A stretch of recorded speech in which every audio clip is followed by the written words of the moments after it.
Dobroveče. Naoštrili smo se mi prethodnih nedelja da je potpuno ignorišemo, ali naoštrila se i korona da nam pokvari planove. Koji će planovi opstati, a kome se sprema COVID repriza? O tome u večerašnjoj emisiji. Ostanite uz nas.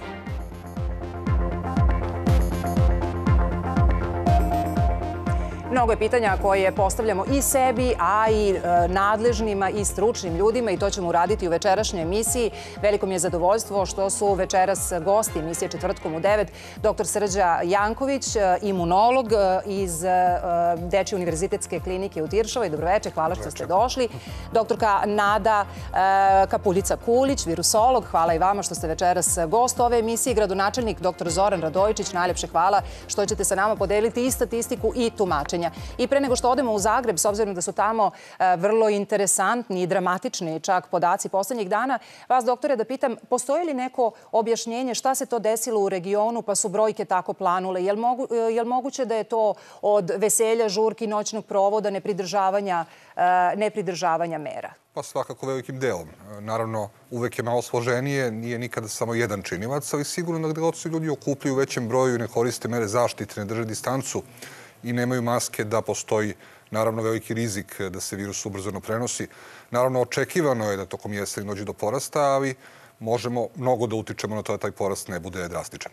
I tokom večerašnje emisije vidjet ćemo i kako do danas, a kako u buduće, ali rekoh već idemo sada do Zagreba. Već nekoliko nedelja region strepi od novih brojeva i podataka. Juče su i Slovenija i Hrvatska imale preko 700 zaraženih, a danas ih je još više. I iz Zagreba nam se javlja novinarka Radio televizije Hrvatske Ruža Ištuk. Ružo, koga su najviše zabrinule ove brojke? Da li građane ili vladu i one koji treba da brinu i da donose nove mere? Prije svega, kolegice, pozdrav vama, vašim gostima i gledateljima iz Zagreba. Jasno je da brojke sve brinu. Zapravo s porastom broja oboljelih raste zabrinutost, raste i strah.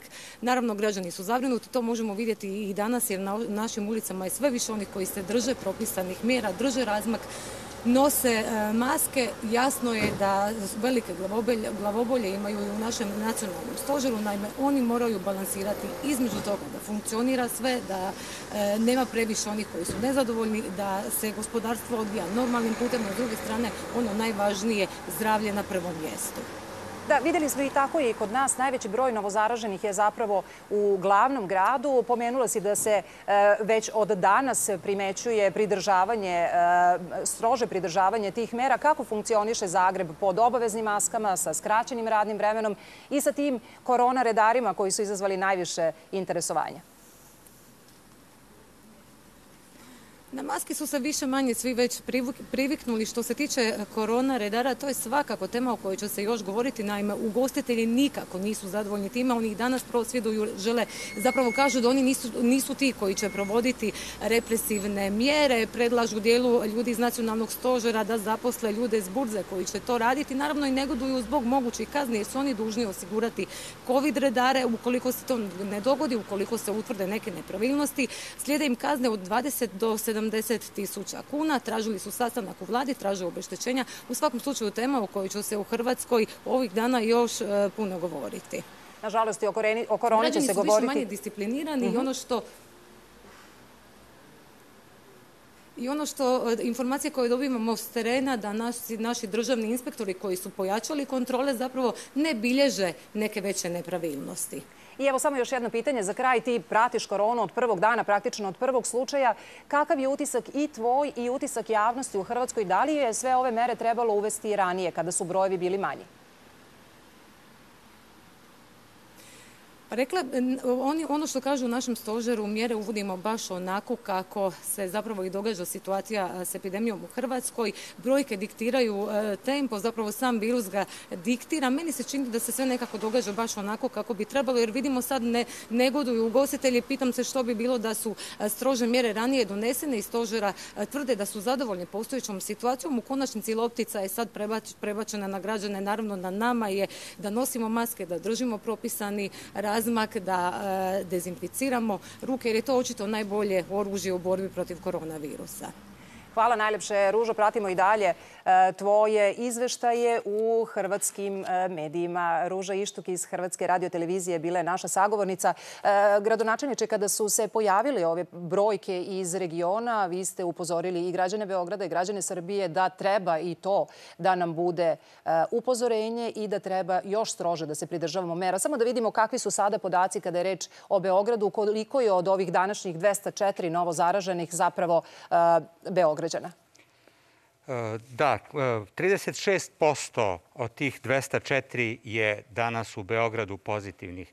Ako gledamo podatke od 1. oktobra do danas, od 23 do 87 pozitivnih u tom rasponu se kretale su se brojke i od 85% ukupno pozitivnih u celoj Srbiji do 31,5%. To su samo neki podaci koji govore ilustrativno o tome koliko je u Beogradu pozitivnih i to je broj koji se očekuje za glavni grad, za ovako veliki grad, grad koji ima ovakvu dinamiku. To jeste pitanje. Da li je razlika između Beograda i ostalih gradova u toj cirkulaciji većeg broja ljudi ili u disciplini i ponašanju građana? Ja mislim da pre svega u veličini grada i u načinu funkcionisanja velikih gradova i veliki gradovi jesu u prethodnih decenija se razvijali na ovaj način koji se sada razvijaju i jednostavno postoje ti podaci da je bio plan i predviđanje da će narednih 10-20 godina značajno još veći broj ljudi živeti u velikim gradovima i to je ono što je opteretilo velike gradove i to je ono što nosi velike rizike. Ali ovakve krize kao što je korona su u stvari kroz istoriju i menjale gradove. I kada se dešavala epidemija tuberkuloze, kada se dešavale druge epidemije, one su davale takve konsekvence da su se gradovi značajno menjali.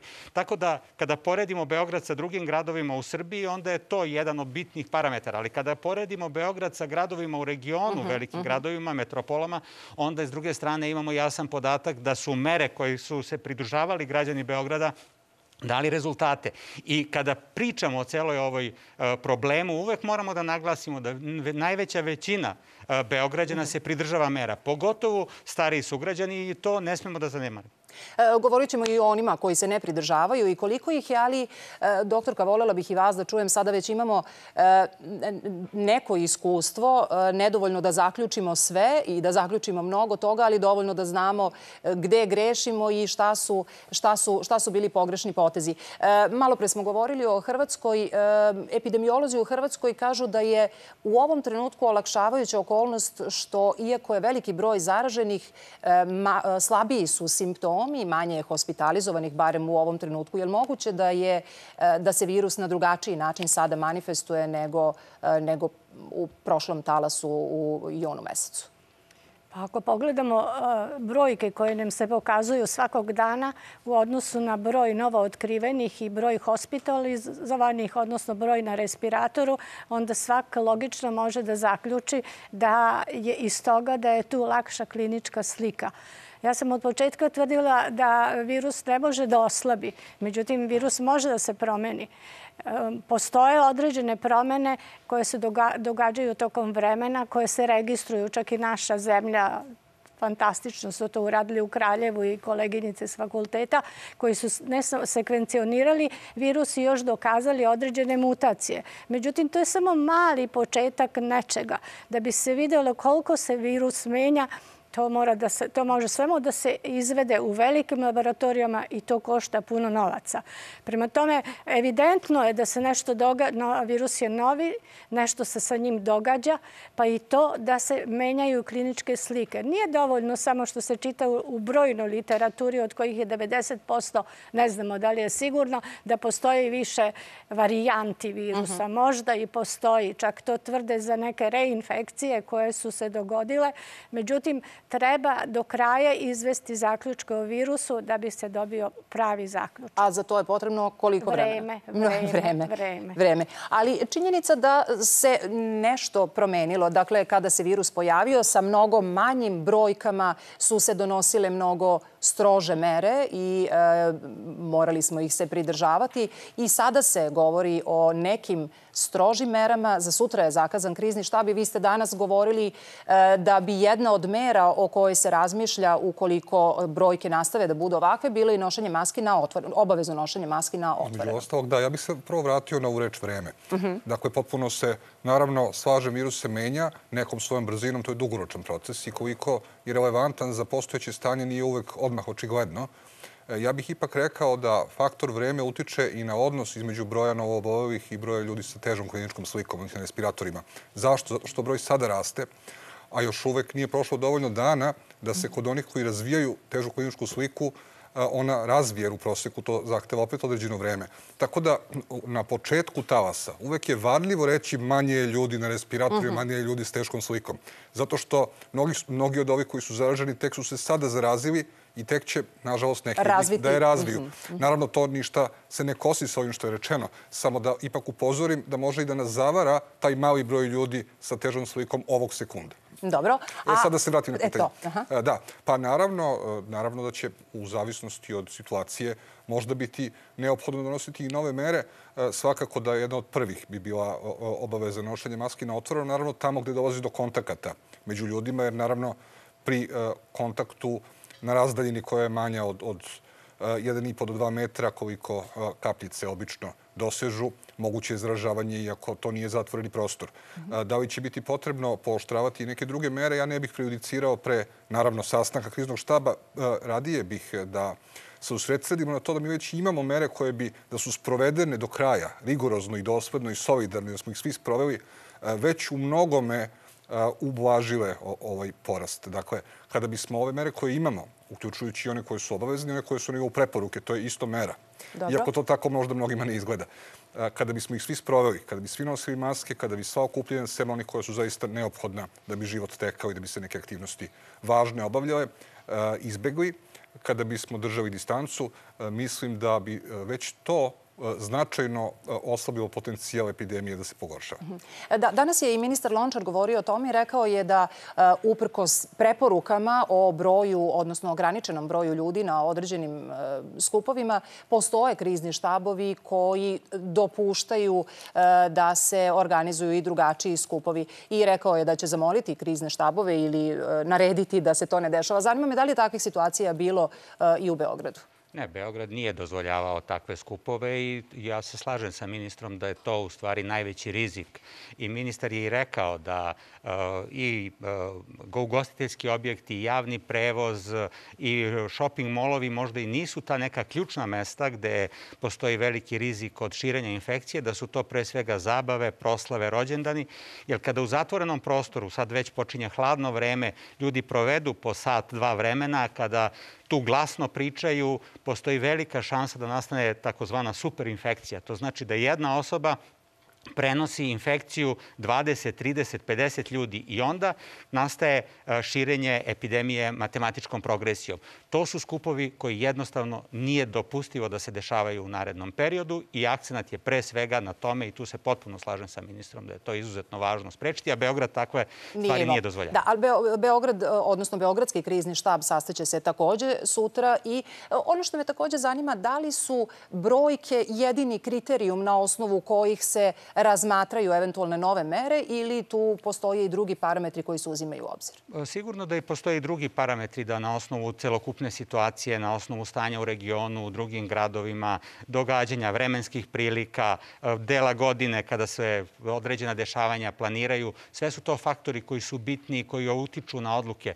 Ove brojke koje sam ja dao, one samo ilustruju neke podatke. Znači, epidemiolozi, krizni štab detaljnije analizira. Vrlo je važno proceniti da li je broj pozitivnih u odnosu iz grupe koji su testirani zato što su imali simptome ili slučajnog uzorka ili kontrolne grupe. Tako da je ta analiza podataka vrlo značajna, ali nisu samo podaci ono što utiče na donošenje odluka. Da, kada se uoči 1. septembra najveća dilema je bila da li uopšte otvarati škole. Sada kada se broj povećava, prvo je pitanje da li i koliko dugo treba da prođe da bi se prešlo na online nastavu. Ono što me zanima, je li vas iznenadilo da je prošlo mesec i po dana, praktično do sada, do duše, to još i nisu velike brojke, do nekog povećanja broja obolelih mesec i po dana od početka školske godine, ili ste, s obzirom na vraćanje u kolektiv, očekivali da će se to desiti i pre? Nije me iznenadilo. Ipak je vraćanje u školu vraćanje mladih ljudi. A mladi ljudi imaju bolji imunni sistem. Prema tome očekujemo da oni, iako se prokuže i posle šire tu prokuženost dalje, da je to bolja varijanta nego kad se to dogodi u staroj populaciji. Prema tome, virusi uvek prave iznenađenja. Ova epidemija je sad talasasta. Mi ne znamo kako će dalje da ide. Ja mislim da to niko ne zna. Pa vidjet ćemo šta će se dalje. To ne može na osnovu nekog i dosadašnjeg iskustva i dosadašnjeg, ne mislim iskustva u vezi sa ovim virusom, nego bilo kada ranije da se pretpostavi kako bi ti talasi i od čega to zavisi. Imali smo do duše procene da bi leto moglo da umiri virus zbog visokih temperatura, da bi septembar mogao da podigne zbog vraćanja u školu. Dakle, koji su to parametri od kojih se može očekivati da utiču na broj? Krivulja epidemija odlično znaju epidemiolozi. Znači, to je apsolutno pitanje za njih. A što se tiče vremena i koronavirusa, vi znate da sam se ja bavila koronavirusima i oni prvobitni sezonski koronavirusi, oni pokazuju sasvim drugčiju osetljivost u određenim klimatskim delovima u sezonama nego što to radi ovaj virus. Ovaj virus je potpuno novi i strahovito se razlikuje u odnosu na prethodne, čak i u odnosu na SARS i MERS. Mada i SARS i MERS, znači to su jedini virusi iz grupe korona zajedno sa ovim novim koji imaju i smrtni ishod, daju bolest sa smrtnim ishodom. Međutim, oni su rezistentni. To je dokazano da su rezistentni, a i ovaj na osnovu javljanja i na osnovu toga da ultravioletno zračenje koje inače uništava viruse, apsolutno letos, čini mi se, nije ni delovalo. Mi nismo dobili niti neki poseban pad, niti smo dobili da se izgubila ta bolest i ta epidemija. A sada pojedini članci, pojedine objave i govore o nekim prvim, ima već dosta ispitivanja da je i ovaj virus daleko rezistentniji i to je ono što ga čini da ova epidemija ide, kako ja kažem, talasas. Da, i ono, pretpostavljam, kvari onu vašu optimističnu najavu da će on brzo da nestane. Od toga smo verovatno, od te nade verovatno smo već odustali. Da, na početku to je poznato da sam ja u odnosu na znanja prethodna tvrdila da će on da nestane. Međutim, kako sad ide ja sad razmišljam da će to biti 5. sezonski koronavirus. Da se vratimo samo na ovu škole i kolektive. Vi ste već rekli da nije trenutak uopšte da se razmišlja o prelasku apsolutnom na online, ali takođe, ne znam da li je bilo zvanično, ali pojavljivale su se očekivanja da bi sledeće veliko povećanje brojki moglo da se očekuje krajem novembra i u decembru, na primjer. Da li to znači da je ovaj virus zbog nečega, odnosno ovaj talas zbog nečega poranio ili je ovo zapravo u skladu sa očekivanjem? Pa okvirno jeste u skladu. Naravno, nije moguće apsolutno precizno predvideti datume kada će početi koja faza ubrzanog širenja. Samo moguće je ceo proces modelirati na osnovu epidemioloških modela. Dakle, unesemo ono što znamo i onda na osnovu matematike da dobijemo procenu. To je vrlo složeno, ali daje rezultate koji su okvirni. Dakle, ne možemo imati prognoze iz dana u dan za neki duži period, recimo šta će biti tačno za mesec dana, kog dana. Ali možemo imati okvirnu sliku šta nas očekuje ukoliko sprovodimo mere. Ovo je onaj važan deo. Modeli nisu neminovnost. Oni nam kažu šta se dešava pod pretpostavkom da nešto radimo i šta se dešava pod pretpostavkom da ništa ne radimo. I ono između, da radimo manje i da radimo više. A jel smo mi sad između? Između toga da... Mi smo sada negde između, da, može više da se učini. Mogli bi, naravno, ako bismo strože sproveli ove mere o kojima govorimo, pre svega držanje distance, nošenje maski, pa onda mere higijene, dezinfekcije i sve ostalo što prati, naravno, protivepidemijske napore, mi možemo, naravno, uticati na tu krivu. Tako da, kada kažemo o nekoj prognozi, kada govorimo šta će biti, mi ne možemo da govorimo o tome kao da gledamo neki proces na koji ne utičemo. Kada naučnici prognoziraju nešto, sad više ni vremenske prilike nisu primjer, nažalost čovek na njih utiče, kao što znamo, kroz antropogene klimatske promene. Ali recimo kada posmatramo neki prirodni proces gde mi zaista nismo učesnici, onda je to samo prognoza šta će da se dešava, mi to gledamo. A ovde mi smo učesnici. To znači da prognoza direktno zavisi od onoga što činimo. Što se škola tiče, mislim da zaista u ovom trenutku ne postoje razlozi da se potpuno dekretom pređe svuda na nastavu na daljinu. Ta opcija uvek postoji ukoliko dođe do rizika da se virus prenosi kroz škole. Školski kolektivi su za sada sporadično zahvaćeni. Tamo gde, naravno, u istom razredu ima više od jednog đaka koji bude pozitivan na testu, taj razred, naravno, prelazi na online nastavu zato da se tu ne bi virus dalje prenosio. Time se štiti, naravno, i zdravlje dece, ali se štiti i zajednica od toga da škole postanu neki faktor rizika. Tako da u ovom trenutku, zahvaljujući tome što su mere u školama dobro sprovedene, škole su mnogo manje faktor rizika, nažalost, od drugih stvari o kojima smo govorili, a najviše od tih okupljanja o kojima pričamo. I o tome ćemo govoriti. Ja sam još na školama, da se kratko zadržimo, pretpostavljam da su pravljene neke projekcije pre početka školske godine koji je očekivani broj zaraženih ili dece koja će preći sa jednog oblika nastave na drugo. Da li smo u ovom trenutku u skladu sa tim projektovanim brojevima? Pa znate kako kažu, planovi ne vrede mnogo, ali proces planiranja je neprocenjiv. Dakle, to što mi imamo plan za svaku situaciju je dragoceno i mi ćemo reagovati prema situaciji. Da li je baš u skladu sa onim što smo konkretno očekivali za ovaj period? Jeste, grubo je čak i u skladu, ali nije stvar u tome da mi možemo isplanirati toliko same događaje, koliko planirati našu reakciju šta ako. Sad, to šta ako, to je ovo što smo objasnili. Dakle, mi imamo spremno kako da reagujemo ukoliko škole postanu mesta daljeg rizika prenošenja. U ovom trenutku sporadično se virus pojavljuje u školama i reagujemo na vreme, tako da nema potrebe da za sada razmotrimo o zatvaranju škola na široj skali. Čak i oni koji su mislili da bi početak školske godine trebalo odložiti, poput našeg sledećeg sagovornika, ocenjuju da je prvi mesec prošao iznenađujuće dobro. Ipak ukazuju na nekoliko momenata koji bi možda mogli da se isprave. Problem koji pokušavamo da rešimo jeste veliki odmor gde učenici borave u dvorištu, grupišu se. Činjenica je da možda neki učenici sada kada dolazi vreme pismenih provera, kada dolazi vreme odgovaranja prelaze na online, možda da bi izbegli, jer oni učenici koji su na online su u prednosti. U smislu što uvek znaju datum i vreme kada će biti ispitani. Kada je reč o kvotama, da li se one poštuju? To je još jedan od problema kada je reč o popularnijim školama, pa udeljenja broje i preko 30 učenika. U takvim uslovima nemoguće je podeliti učenike na dve grupe od po 15. Mi nemamo jednu platformu koju bi osmislila država ili Ministarstvo prosvete na kojoj bi nastavnici uživo mogli da drže nastavu, dakle da ostvaruju interakciju sa učenicima. Ima li nešto za ovih mesec i po dana što se pokazalo kao dobro? Najjači resurs Ministarstva prosvete su definitivno nastavnici koji očigledno rade svoj posao preko svojih realnih mogućnosti. Ono što mene pozitivno iznenađuje jeste pristup učenika u srednjim školama koji zaista se trude da koliko je god to moguće, bar dok su u školi, poštuju mere.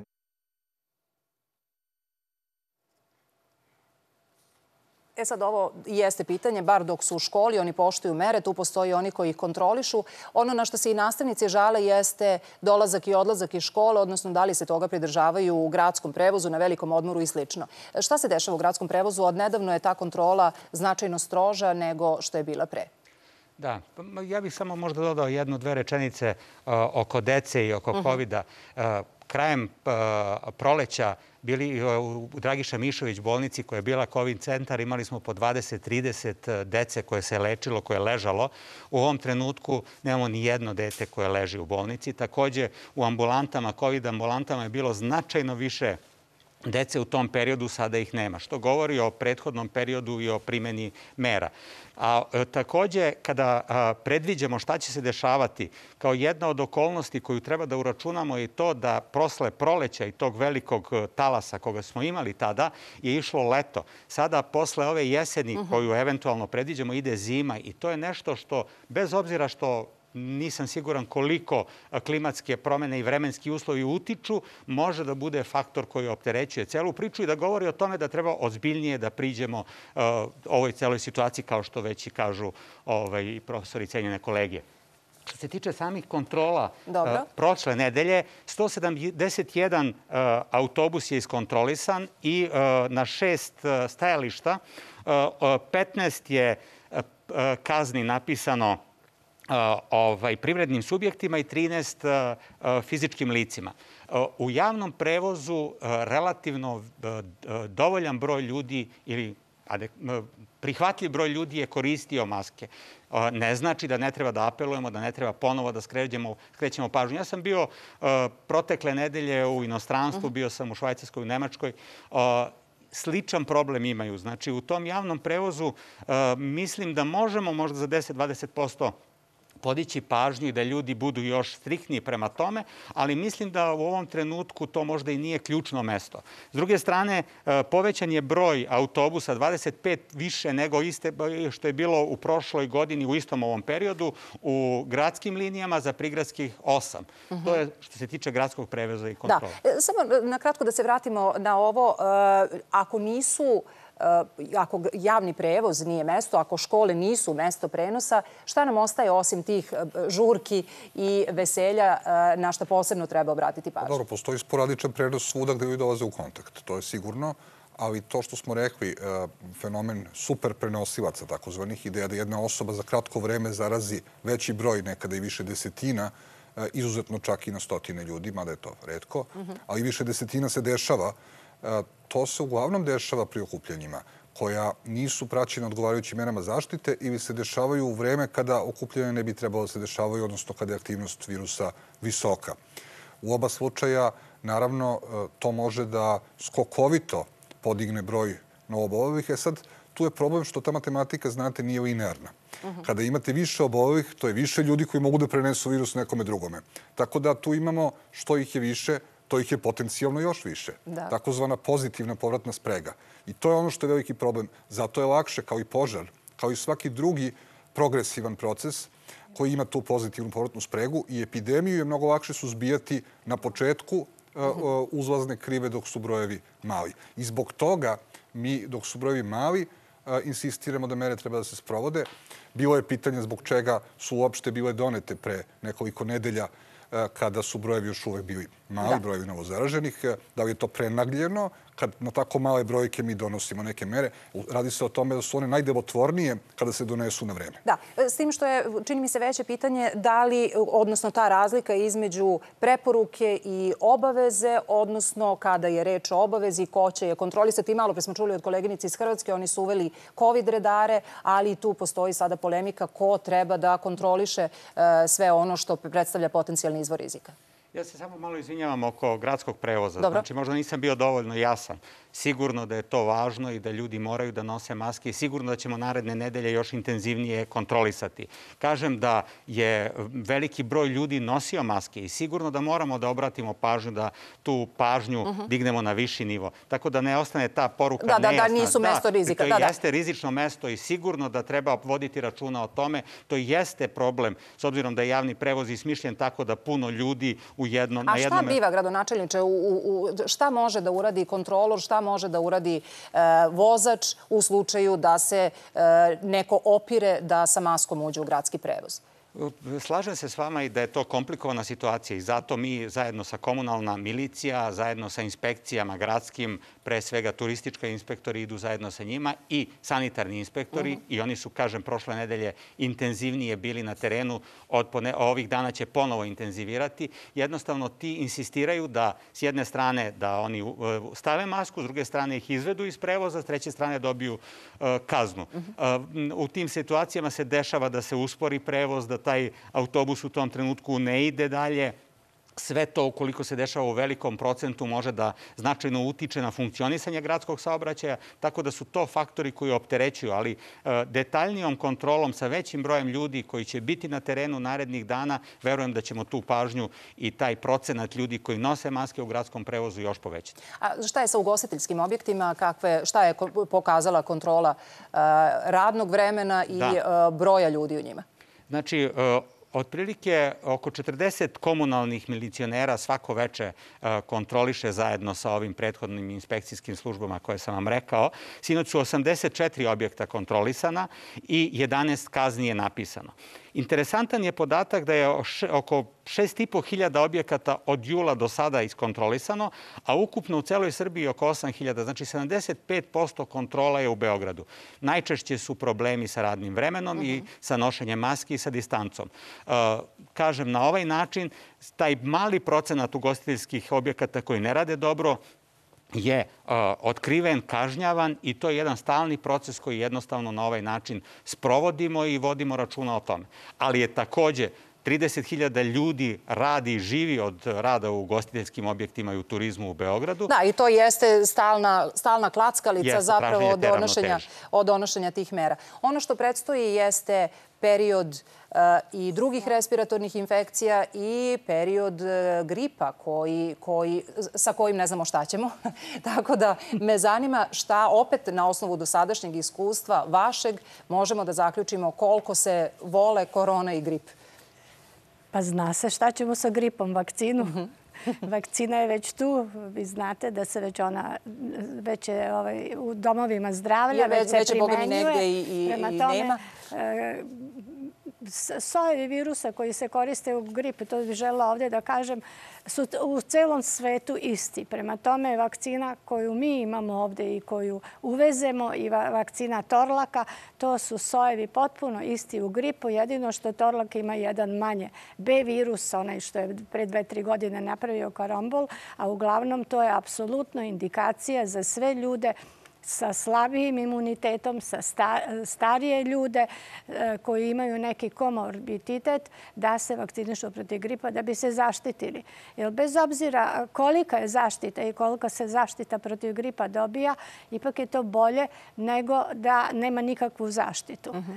A pošto sada je i era respiratornih virusa, posebno rinovirusa, tu je i adenovirus i drugi, pa i korona je tokom cele godine, ovi drugi korona sezonski, onda treba znati da je grip uvek u nekom zagrljaju sa tim drugim virusima i oni su uvek, to su udružene infekcije.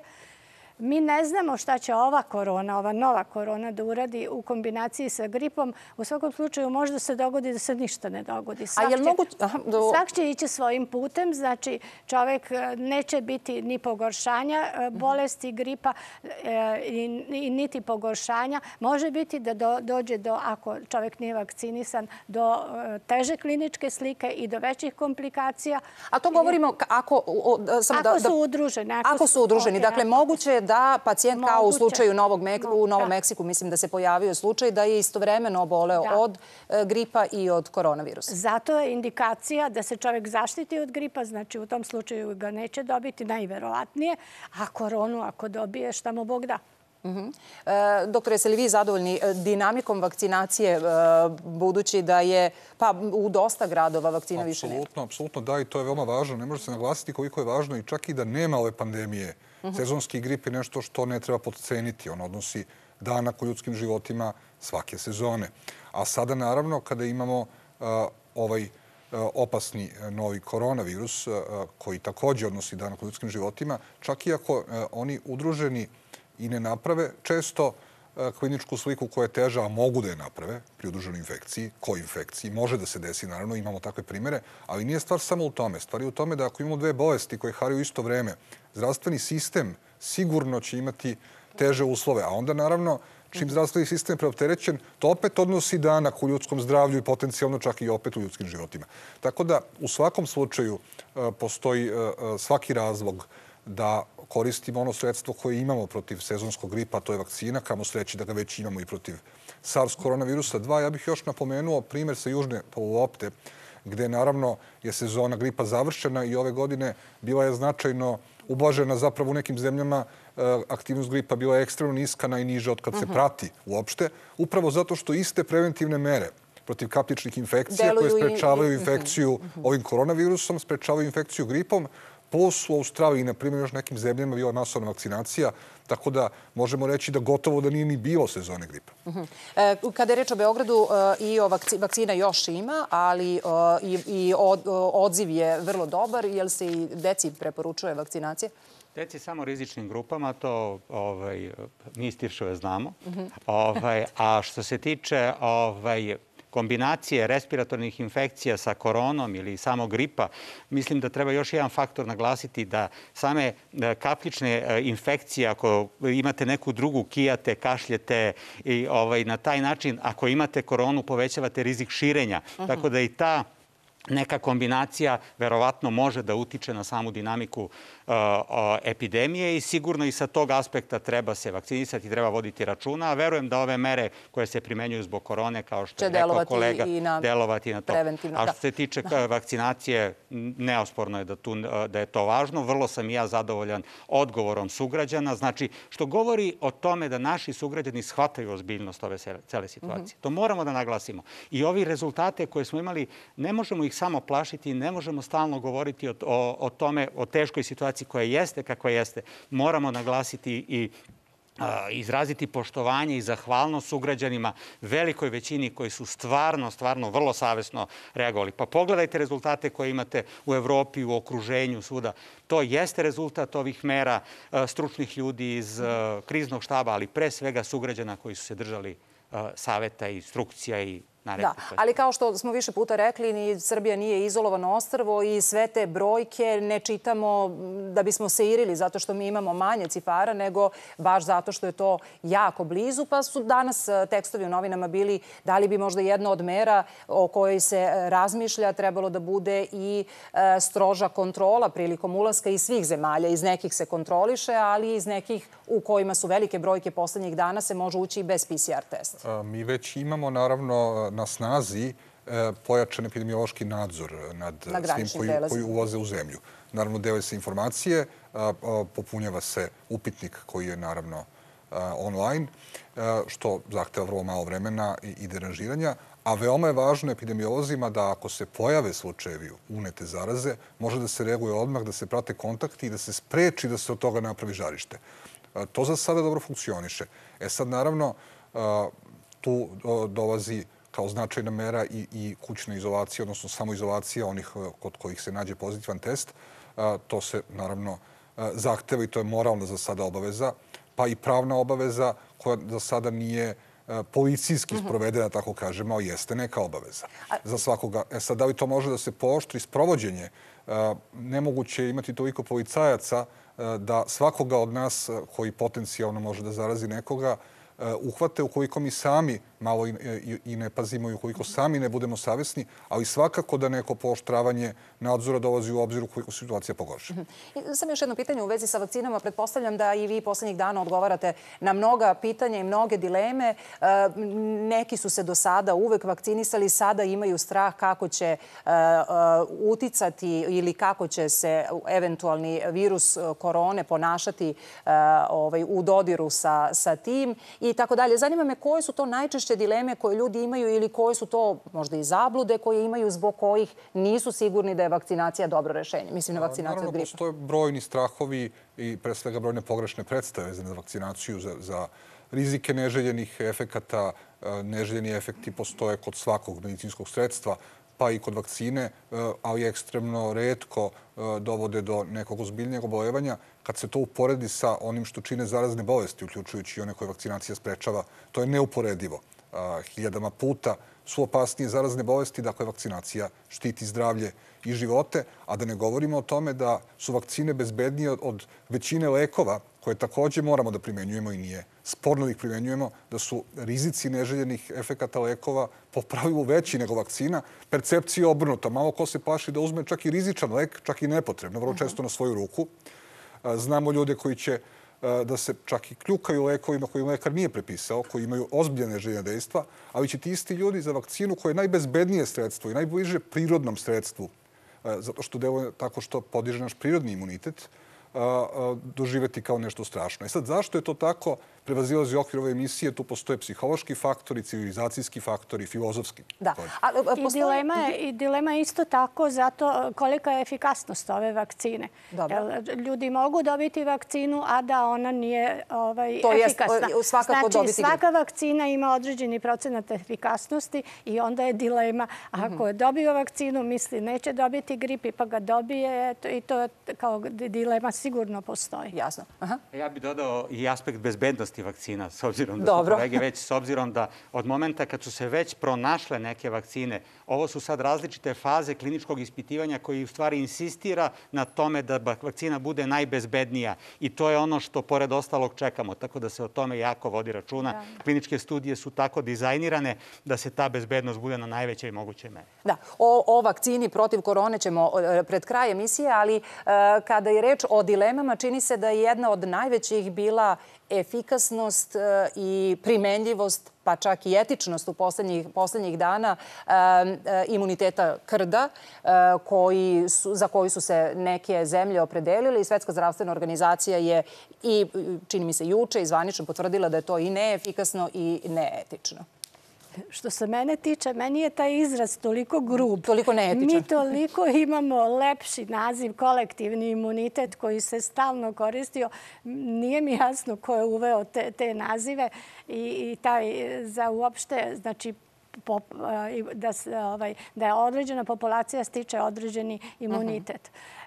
Očekuje se i bilo bi povoljno kad bi mi dobili imunost na ovaj novi virus nekih 60-70%. Kad sam ja 80. godine ispitivala prve koronaviruse kod nas, mi smo ih pratili tokom cele godine. Mi smo tada imali imunost od 80 čak do 90%. Kod dece je bilo 35%. I u svetu i sada govori se da bi trebala imunost i za ovaj novi virus da se postigne takva. Međutim, vidite da Švedska to nije uspela i neke druge još zemlje. Kako će to dalje ići? Vidjet ćemo, jer pitanje imuniteta je pitanje godina. Za SARS je godinama trebalo da se dokaže da posle 2 godine 80% ljudi ima antitela, ali određena antitela na taj virus, a već sledeće godine 50% ljudi je gubilo ta antitela. Prema tome, za ovaj novi virus ta ispitivanja treba da traju i to ne samo antitela koje se dokazuju ovim ELISA testom, nego antitela na razne fragmente virusa. A da li onda za ovih 7 meseci, koliko ima od kako se pojavio prvi slučaj, tih 15 do 20% koji je pomenuo doktor Kohn, za koji se pretpostavlja da su preležali koronu? To studije pokazuju. To se zove seroepidemiološka studija kada vidimo koji procenat populacije na osnovu nekog uzorka koji je reprezentativan ima antitela. Antitela, naravno, kao što smo čuli, su samo jedan od aspekata imunskog odgovora. Postoje i teoinfociti koje je teže rutinski ispitivati, a koji direktno napadaju zaražene ćelije, time eliminišu virus ili pokreću druge ćelije da delaju. Sve to jeste do nekoj složeno. Ono što mogu da kažem znatno jednostavnije je da mi u ovom trenutku još uvek ne znamo ni koliko je taj imunitet postojan, ni koliko će da traje. To je jedna stvar. Druga stvar, čak i kada bismo znali da je apsolutno postojan će da traje, što ne znamo, opet strategija koja se zasniva na prečicama ka kolektivnom imunitetu niti je etična, niti je delotvorna. I ne samo primjer Švedske. U Švedskoj nije bilo baš tako...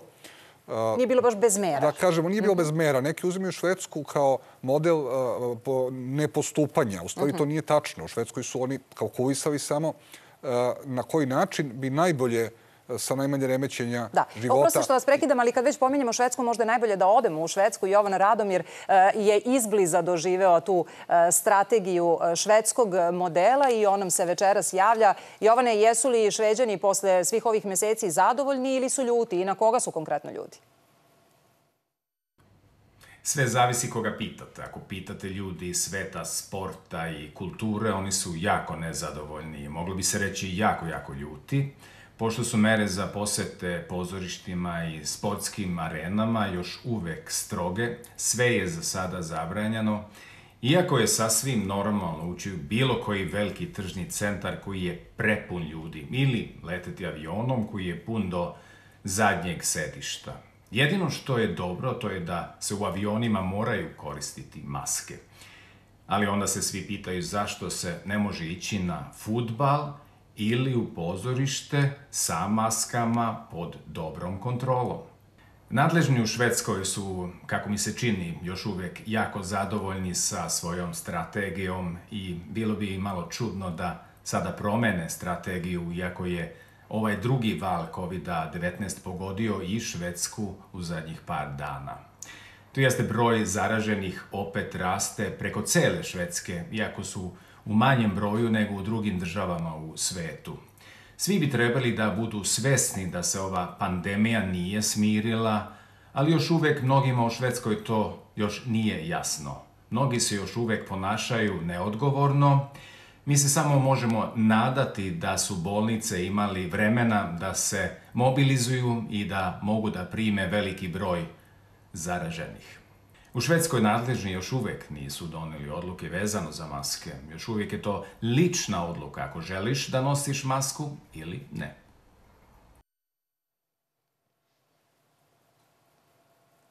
Doktor, ja sam vas prekinula, zanima me vaš utisak o švedskom modelu, ali da se nadovežemo i na ovo što je Jovan rekao. Evo, danas je Svetska zdravstvena organizacija zatražila ili predložila strože mere, odnosno pozvala države da se ne libe strožih mera jer bi one mogle da spasu stotine hiljada života. Na koga se to tačno odnosi? Mi vidimo u svetu raspon, evo sad čuli smo od zemalja koje su se opredelile za model gde i dalje nije obavezno nošenje maski do onih koje su, kao recimo Francuska juče, uvele vanredno stanje. Pa vidite, detalji se razlikuju, načine se postignu, ciljevi se razlikuju donekle, ali suština je svuda ista.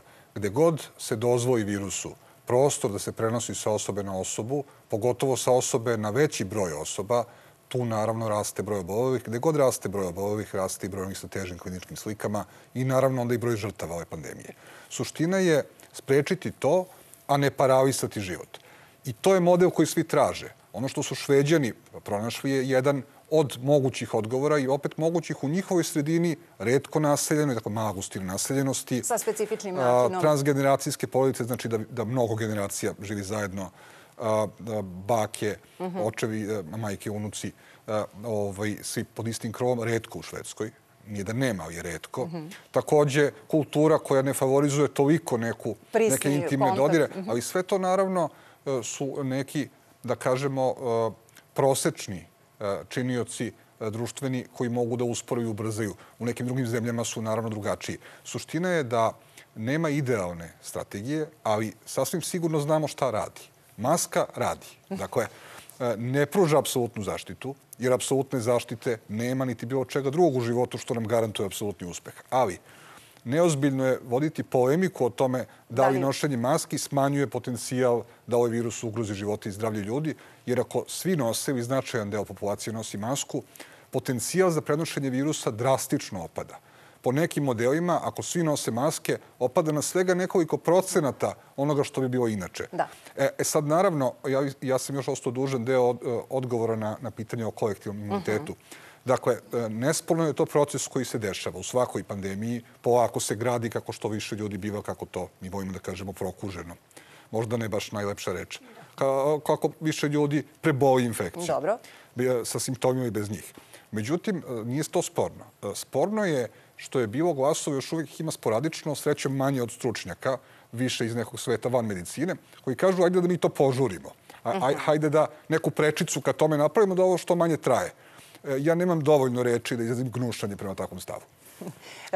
Samo, znam da vam to nije bila namera, ali jedini koji ne nosi masku ovde se prepoznao, pa me samo zanima, kada je reč o tome, nema polemike da li treba nositi maske, ali da li treba nositi maske ukoliko ste preležali koronu i ukoliko je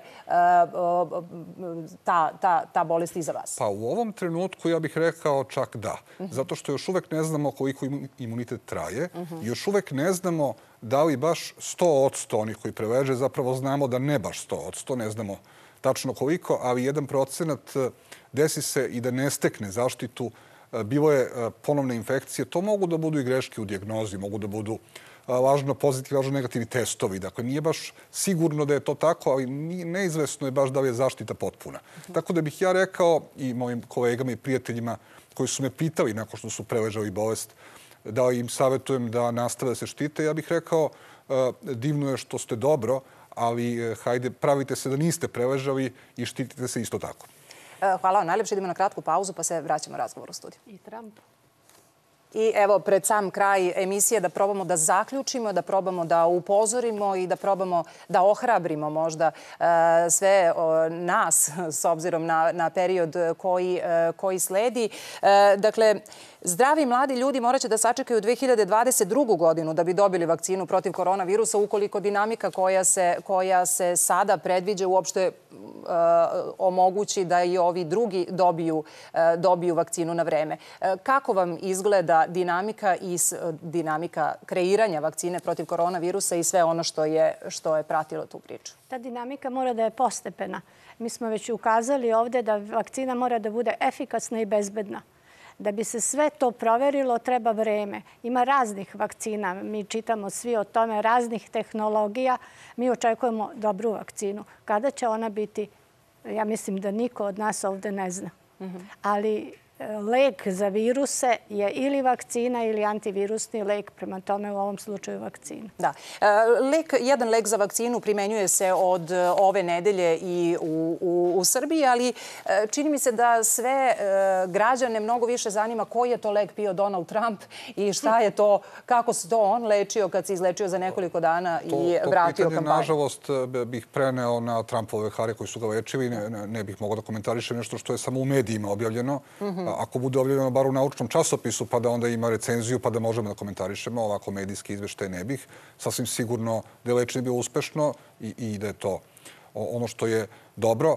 A što se tiče, naravno, bilo koje terapije koja je sada deo protokola, ja bih samo naglasio da specifična terapija za ovaj novi virus ne postoji, baš što je to novi virus. Dakle, daju se oni lekovi za koje ima nekih dokaza da mogu da pomognu i postoje, naravno, ne bih sada sve u to upuštao, prepustio ih infektolozima, postoje protokoli koji kažu kom pacijentu bi koji lek mogao najviše da pomogne i tako se i daju.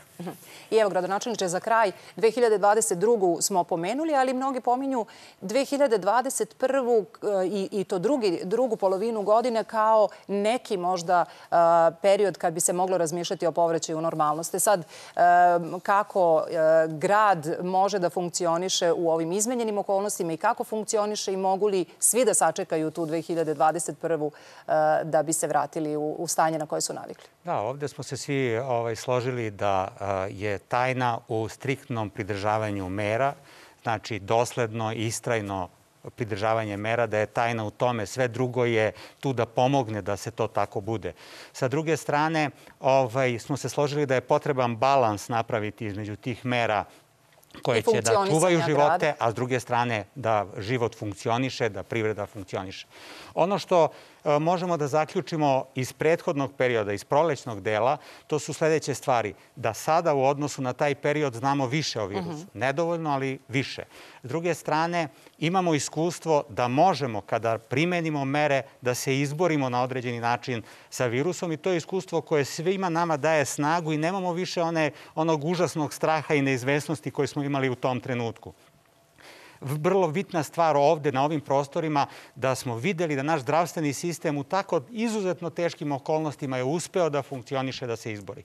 A sad otežavajuće okolnosti su jesen, zima, virus koji je izuzetno lukav, kao što je i profesorka i doktor Janković rekao.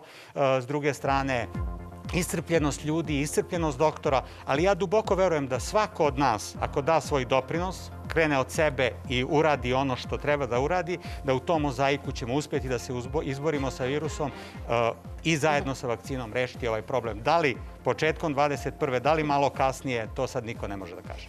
Najlepša hvala što ste večeras bili gosti ove emisije. Zdravstveni sistem može da izdrži, ali ne treba da ga testiramo dodatno. To je možda pouka, a bit će još emisija, nažalost, a bit će još pouka. Vama hvala što ste večeras bili uz nas i ostanite uz RTS. Doviđenja.